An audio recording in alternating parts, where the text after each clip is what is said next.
बिहार में दो सीटों पर उपचुनाव हो रहे हैं, मोकामा और गोपालगंज में।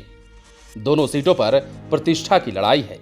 इस उपचुनाव को लेकर महागठबंधन और बीजेपी दोनों की ही प्रतिष्ठा दांव पर लग गई है। बीजेपी से ज्यादा प्रतिष्ठा नीतीश कुमार और तेजस्वी यादव के लिए ये एक अग्नि परीक्षा होगी। ये तो सबको पता है कि 3 नवंबर को वोटिंग और 6 नवंबर को मतगणना होनी है और इसे लेकर प्रचार प्रसार का अभियान भी चरम पर है।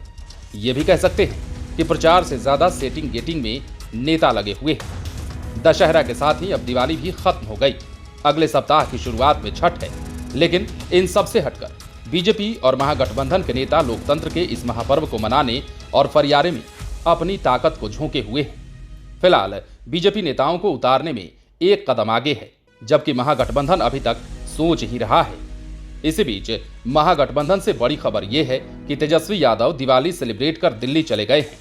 यह भी खबर है कि उनके साथ राबड़ी देवी भी दिल्ली गई हैं, जबकि मोकामा और गोपालगंज में उनके समर्थक तेजस्वी के प्रचार में आने का इंतजार कर रहे हैं।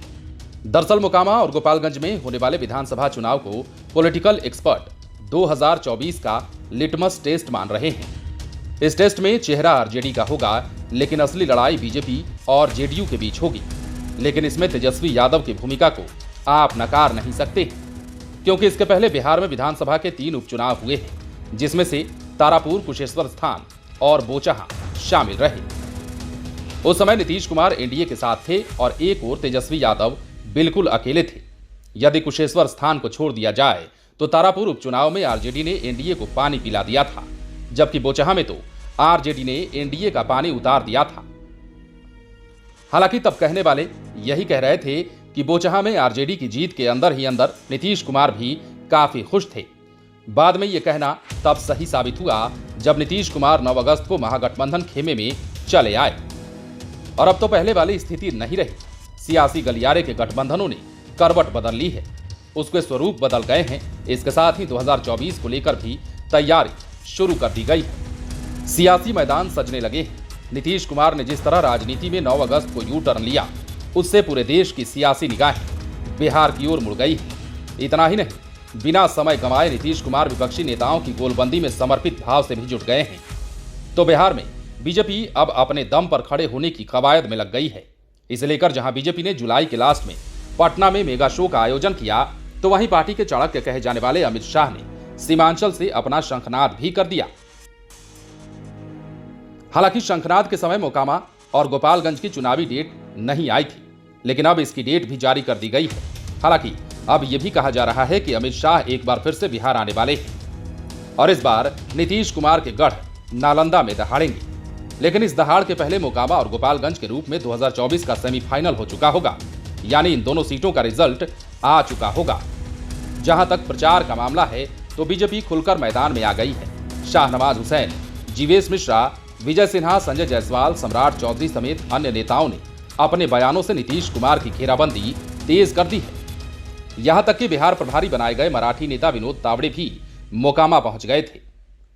इनके अलावा अन्य नेताओं का भी मोकामा का दौरा जारी है। वे लोग गोपालगंज भी लगातार जा रहे हैं, लेकिन मोकामा 2 बाहुबलियों का चुनावी रणक्षेत्र बना हुआ है और यह नीतीश कुमार और तेजस्वी यादव के अलावा जेडीयू के राष्ट्रीय अध्यक्ष ललन सिंह के लिए भी प्रतिष्ठा की लड़ाई है।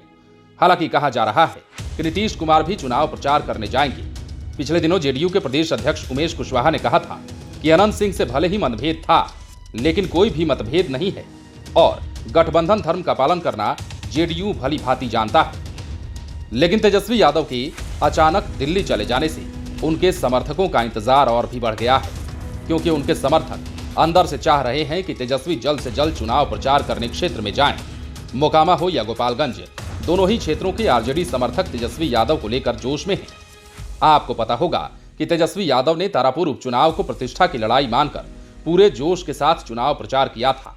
यहां तक कि वहां 3 दिन रहकर उन्होंने रोड शो भी किया था। एक गांव को उस दौरान तेजस्वी यादव ने खंगाल लिया था। पब्लिक को कनेक्ट करने के लिए तेजस्वी ने तालाब किनारे लालू यादव के स्टाइल में मछली भी मारने का काम किया था। और गोपालगंज और मोकामा के समर्थक भी चाहते हैं कि तेजस्वी यादव तारापुर की ही तरह प्रचार करें। बता दें कि गोपालगंज का हाल बिल्कुल तारापुर जैसा ही है। आरजेडी ने वैश्य को टिकट देकर एक बार फिर से बड़ा प्रयोग किया है, लेकिन वहां उनके मामा साधु यादव बड़ा अड़चन बने हुए हैं। साधु यादव की पत्नी इंदिरा देवी बसपा की टिकट पर किस्मत आजमा रही हैं। इसके पहले के 2015 और 2020 के चुनाव में साधु यादव खुद कैंडिडेट थे। इस उपचुनाव में भी साधु यादव लगातार प्रचार कर तेजस्वी पर हमला बोल रहे हैं। ऐसे में आरजेडी समर्थक चाहते हैं कि तेजस्वी यादव जल्द से जल्द मैदान में उतरकर यादव वोट बैंक में सेंधमारी होने से बचाएं।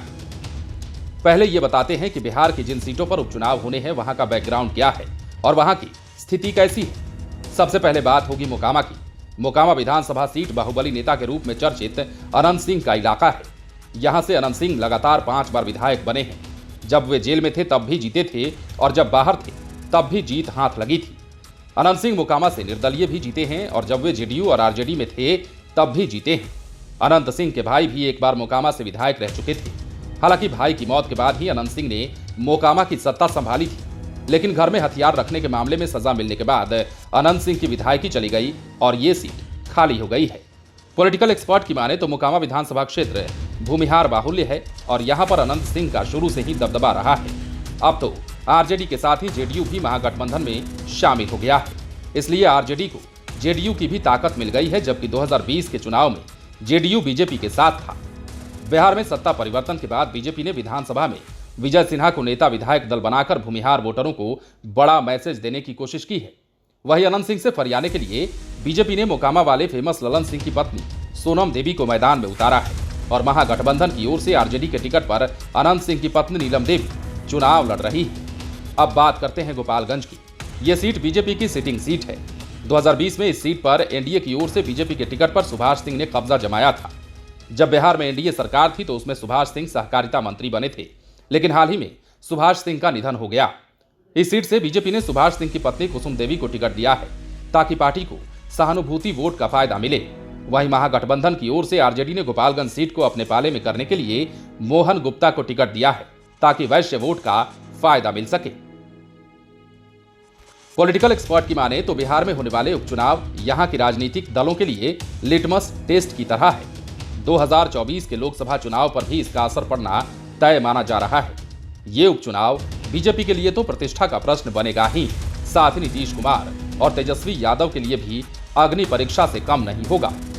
अगर जनता ने महागठबंधन के पक्ष में वोटिंग कर दिया तो नीतीश कुमार महागठबंधन में जाने के फैसले को पूरे देश में भुनाएंगे।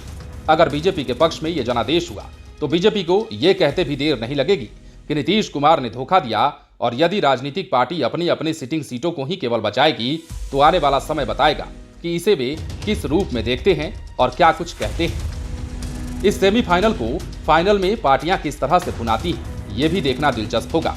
बहरहाल उपचुनावों में रिजल्ट जो भी हो, लेकिन मुकाबले रोचक होंगे, इसमें कोई संदेह नहीं है।